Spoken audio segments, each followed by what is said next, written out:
This thing was one step away, literally one sequence step away from blowing up and completely falling apart. Flip that, with a step back. When I come around, try and kick back, it's that. Know that she into all of that. When I come round me, yeah, want to kick that. Little one-liners, yeah, I know they can take that. Let me just wait for the next drop, wait.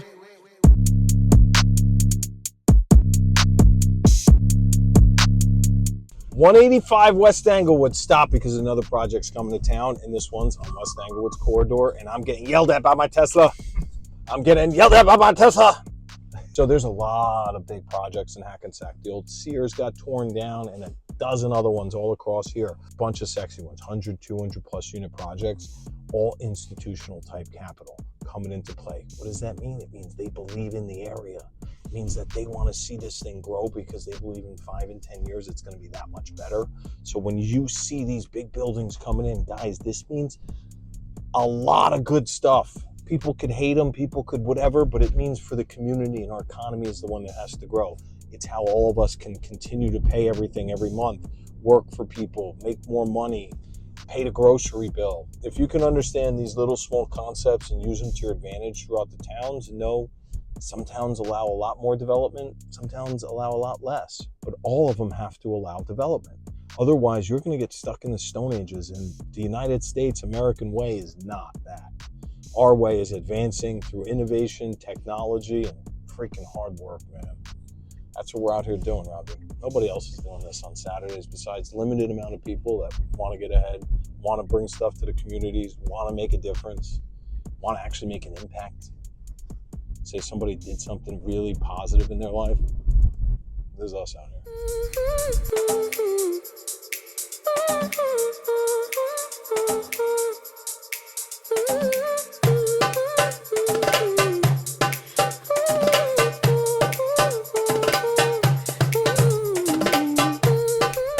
I remember when Tamba Ali was coming through Teaneck. Remember him? He was a beast, dude. I remember, hike! I remember taking 2 steps and him just fucking mowing me down, like literally like clotheslined me in a matter of 2 seconds. And I was like, damn, he's good. Damn, that hurt. But that was the second thought. Yeah. In football, you're not thinking about being hurt right now. I ain't getting out of the game. Fuck that. Not unless something sideways. Yeah. But yeah, I was like, damn, he's good.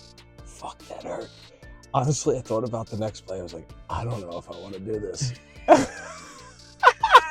Oh man, I haven't thought of that one in a while. I told my dad about that. I said, Dad, I got fucking clobbered today. He goes, yeah, good. I was like, what? I never forgot. I remember on the call, he's like, good. So you need it. I was like, what do I need it for? He goes, makes you tougher. Now you can know you can stand it. You know, he comes again. You're not scared. You can take it. I'm like, wow, it's a good way to look at it. And look at Englewood's downtown. You see this strip right here? What does that look like? Dollar signs, baby.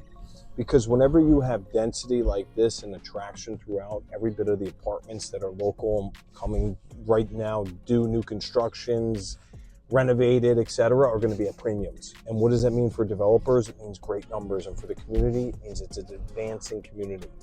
It's gentrifying. It's getting, globalized types factors. All different cultures, different people are coming together into these areas. Now, what does that mean for us? It means for us, it's allowing communities to grow. So when you come to Englewood, you're going to see everything. You're going to see small shops with certain specific needs. That means that you can get hyper specific right here. It's also going to have your local ShopRite, your neighboring stores that are going to be beautiful restaurants, delicious foods, cafes, night spots, entertainment. I mean, shoot, they've got hookah lounges galore over here. Hop in, Noches de Colombia right here, some of the best Colombian food. So when I look at it from a different perspective. I try to zoom out and look at the forest instead of being into the trees of what it is, because anything can be negative when you look at the trees, or you can spin anything into negative. That's not what we're talking about, Robbie. That's why I always like these projects where we can advance within urban, suburban setting. Those are my favorite. And that's what we're exploring today. Even here, guys, we're sitting in traffic. Look, I can't get down the road. Even one person just standing in the road, just whatever it may be. But this is those types of settings. So we're going to bail out. Let's head to the project. Kick a right here. Boom. Look at this new build right here. This is 1 William. Look at this. A sexy, gorgeous building. All garage parking. Looks like somebody's moving in, moving out.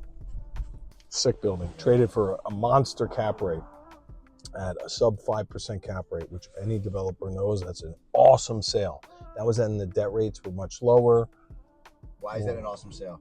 Because typically cap rates are going to be much higher these days. As debt rates have risen, what you're seeing is cap rates then have to rise. So if this one sold for, let's say, a 4.7 cap, right now that same product might sell for a 5.7 cap. Now a 5.7 cap might mean going from, let's say, $50 million sale to a $40 million sale. Could be $5, $10 million, $20 million, depends on the scale. That's the difference of it. And debt rates are always the driver of multifamily development, et cetera, because if you have higher debt, you're not going to have as many builds. It costs too much money. If you don't have the rent to support it, nobody's going to build. It's just simplicity at its finest.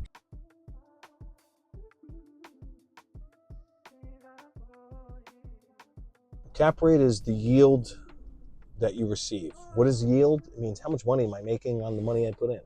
You know, your cash on cash return. If I put $1 up, how much dollars do I get back? Let's say I get $1 back for every dollar I put up. That means I get 100% back, which means why even do it? But if you can get more, the idea dollars for that, then ultimately you're putting yourself in a position to win. So that's where we're at. You see that house right there? That's coming on season 2, that property right there. Season 2 will be on the build, baby. That one's going up. Oh, yeah. All right, let's see what we got. Nope, not my banner. What we'll focus on is 10 units. We have 2 floors of stick above a concrete surface deck. All of this down right here is going to be parking with an entry lobby area that goes up. That also usually includes the stairwell. So when you see an elevator, you'll see a lobby usually right next to it because they're built very similar. So when you see a building being built and you see the stairwells and you see the elevators up first, and they build around it, that's why they're doing that, because of it. So around here, it's going to have 1 entrance over here and 1 exit over here. What does that allow? It allows for more parking and an easier cost on the developer side. So this way you can get more units with a parking ratio town, especially in northern New Jersey. That's what we're bringing at you today. So this one was really, really extensive. We had to do so many different things. It has double yellow line, which is a county approval line. It also is in an area where you got to make sure that because it's a corner lot, that you have the ingress and egress right. So with cars passing, you can see they're here, they're active with me. The plans and approvals on this one took super long. It was one of those things that going back and forth with different professionals and having people that aren't experienced, this is the learning curve of the whole situation.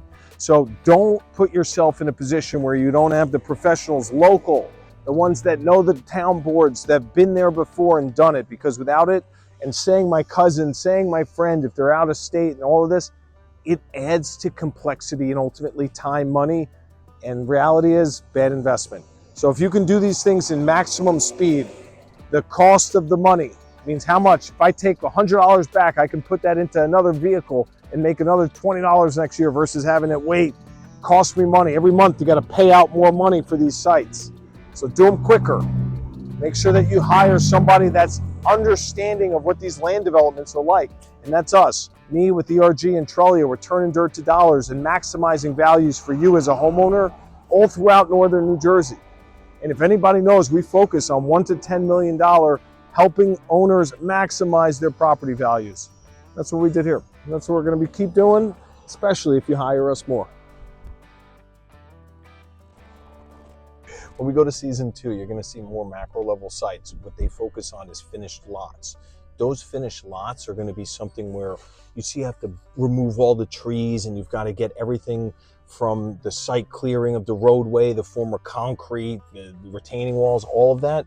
Well, that's one of those things that they get finished lots. Now, there's a difference in the cost of those finished lots versus just an improved site. So this is how we get into 101 development, 102, 103. If you want to play expert Madden with me, That's what I'm talking about. In season 2, we go into expert manning style and start talking about on these macro lots what finished lots look like and how to go about those. So stay locked in for season 2.